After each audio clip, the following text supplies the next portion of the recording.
Despite pink slime, chemical preservatives, and sometimes questionable nutritional value, it's hard to argue the basic point that deep-fried, previously frozen, nugget-shaped chicken pieces are at least somewhat appealing to the human taste bud. The common assumption is that McDonald's was the first one to give us these small morsels of food, but, well, that's untrue. No, the story of the chicken nugget begins with Robert C. Baker, a Cornell professor and the so-called George Washington Carver of poultry. Growing up in the Finger Lake region of New York in the small town of Newark, Baker was poised to take over his family's farm, which grew fruit in the summer and raised up to 400 chickens in the winter. His mother made chicken and biscuits every Sunday, only after she chopped off the head and let it die in a pail first. Said Baker, "Chicken probably did taste different than today, but do you want to put up with that to get the taste?" He was just a young boy when, in 1929, the Great Depression swallowed all of America and hit farmers especially hard. Robert and his family were forced to learn how to save, scrap, and make a cheap meal. This became ingrained into Baker's thinking years later when he was attempting to figure out ways to create meals that provided the most amount of food and nutritional value for the least amount of money. He attended the local college, Cornell University, in 1939 and majored in pomology, the study and cultivation of fruit. The US officially entered into World War II in 1942, but Baker was exempted from the draft due to his college studies. He graduated in 1943 and went to work for the Cornell Cooperative Extension as a liaison between the university research centers and local farm communities. As the war wound down, so did the demand for chicken. Production supplies, food, and machines increased significantly across America during World War II, literally pulling the country out of the remnants of the economic depression.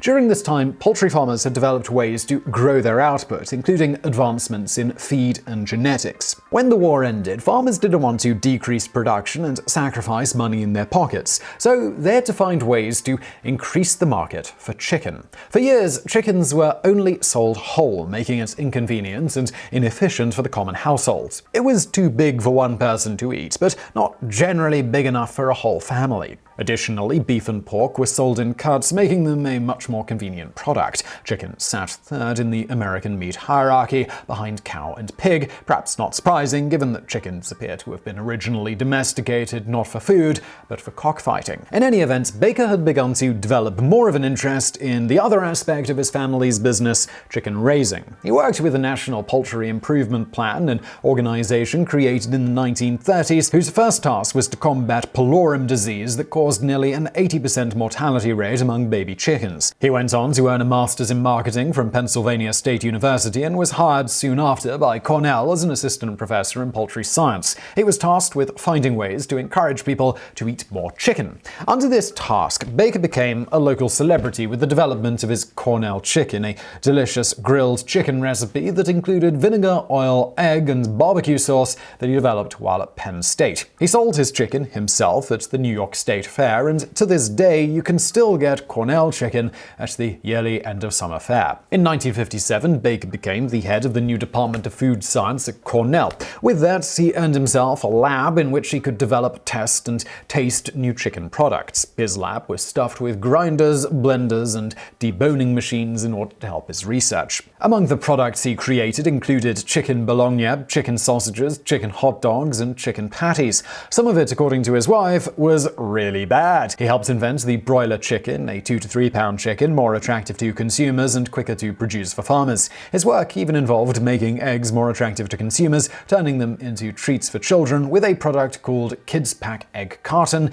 and developing a recipe for French toast with extra egg. Baker's backgrounds in marketing also allowed him to develop advertising campaigns, create splashy packaging, and track sales. For his efforts, the New York Times would later call him something of a chicken Edison. More importantly than the products themselves was what Baker developed to create these products, a method that processed chicken, which allowed the meat to be shaped in any way possible. This came in handy for Baker's greatest chicken invention, the chicken stick. In 1963, working with a student of his, Joseph Marshall, they figured out how to keep ground chicken meat together without a skin while keeping a delicious batter attached to the meat. First, they put raw chicken in a grinder with salt and vinegar to take out the moisture. Next, they added powdered milk and mashed up grains. This kept it all together. Then they molded the processed chicken into a shape, in this case a stick, froze them, dipped them in egg batter and cornflake crumbs, and then froze them again, this time to -10 degrees. This whole process kept everything together, and of course it tasted pretty good.